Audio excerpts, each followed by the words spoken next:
जय श्री राधे कृष्णा। ओम कुकरेजा चैनल पर आपका हार्दिक स्वागत है। हरि अनंत हरि कथा अनंता में आज सुनिए कार्तिक मास में दिवाली से पहले आने वाली धनतेरस की कथा। कार्तिक कृष्ण पक्ष की त्रयोदशी तिथि के दिन धनतेरस का पर्व पूरी श्रद्धा व विश्वास के साथ मनाया जाता है। धनवंतरी के अलावा इस दिन देवी लक्ष्मी और धन के देवता कुबेर की भी पूजा करने की मान्यता है। इस दिन को मनाने के पीछे धनवंतरी के जन्म लेने की कथा के अलावा इसके बारे में एक दूसरी कहानी भी प्रचलित है। कहा जाता है कि एक समय भगवान विष्णु मृत्युलोक में विचरण करने के लिए आ रहे थे। तब लक्ष्मी जी ने भी उनसे साथ चलने का आग्रह किया। तब विष्णु जी ने कहा कि यदि मैं जो बात कहूं तुम अगर वैसा ही मानो तो फिर चलो। तब लक्ष्मी जी उनकी बात मान गईं और भगवान विष्णु के साथ भूमंडल पर आ गईं। कुछ देर बाद एक जगह पर पहुंचकर भगवान विष्णु ने लक्ष्मी जी से कहा कि जब तक मैं न आऊं तुम यहां ठहरो। मैं दक्षिण दिशा की ओर जा रहा हूं, तुम उधर मत आना। विष्णु जी के जाने पर लक्ष्मी के मन में कौतूहल जागा कि आखिर दक्षिण दिशा में ऐसा क्या रहस्य है जो मुझे मना किया गया है, और भगवान स्वयं चले गए। लक्ष्मी जी से रहा न गया और जैसे ही भगवान आगे बढ़े लक्ष्मी भी पीछे पीछे चल पड़ी। कुछ ही आगे जाने पर उन्हें सरसों का एक खेत दिखाई दिया जिसमें खूब फूल लगे थे। सरसों की शोभा देखकर वह मंत्रमुग्ध हो गईं और फूल तोड़कर अपना श्रृंगार करने के बाद आगे बढ़ी। आगे जाने पर एक गन्ने के खेत से लक्ष्मी जी गन्ने तोड़कर रस चूसने लगी।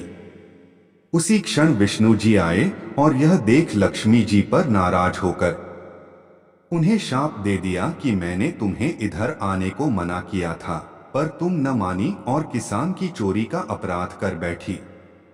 अब तुम इस अपराध के जुर्म में इस किसान की 12 वर्ष तक सेवा करो। ऐसा कहकर भगवान उन्हें छोड़कर क्षीर सागर चले गए। तब लक्ष्मी जी उस गरीब किसान के घर रहने लगी। एक दिन लक्ष्मी जी ने उस किसान की पत्नी से कहा कि तुम स्नान कर पहले मेरी बनाई गई इस देवी लक्ष्मी का पूजन करो, फिर रसोई बनाना, तब तुम जो मांगोगी मिलेगा। किसान की पत्नी ने ऐसा ही किया। पूजा के प्रभाव और लक्ष्मी की कृपा से किसान का घर दूसरे ही दिन से अन्न, धन, रत्न, स्वर्ण आदि से भर गया। लक्ष्मी ने किसान को धन धान्य से पूर्ण कर दिया। किसान के 12 वर्ष बड़े आनंद से कट गए। फिर 12 वर्ष के बाद लक्ष्मी जी जाने के लिए तैयार हुई।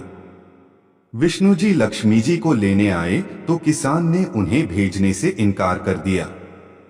तब भगवान ने किसान से कहा कि इन्हें कौन जाने देता है, यह तो चंचला हैं, कहीं नहीं ठहरती। इनको बड़े बड़े नहीं रोक सके। इनको मेरा शाप था, इसलिए 12 वर्ष से तुम्हारी सेवा कर रही थी। तुम्हारी 12 वर्ष सेवा का समय पूरा हो चुका है। किसान हठपूर्वक बोला कि नहीं, अब मैं लक्ष्मी जी को नहीं जाने दूंगा। तब लक्ष्मी जी ने कहा कि हे किसान, तुम मुझे रोकना चाहते हो तो जो मैं कहूं वैसा करो। कल तेरस है, तुम कल घर को लीप पोत कर स्वच्छ करना। रात्रि में घी का दीपक जलाकर रखना और सायंकाल मेरा पूजन करना और एक तांबे के कलश में रुपए भरकर मेरे लिए रखना। मैं उस कलश में निवास करूंगी, किंतु पूजा के समय मैं तुम्हें दिखाई नहीं दूंगी। इस एक दिन की पूजा से वर्ष भर मैं तुम्हारे घर से नहीं जाऊंगी। यह कहकर वह दीपकों के प्रकाश के साथ 10 दिशाओं में फैल गई। अगले दिन किसान ने लक्ष्मी जी के कथानुसार पूजन किया। उसका घर धन धान्य से पूर्ण हो गया।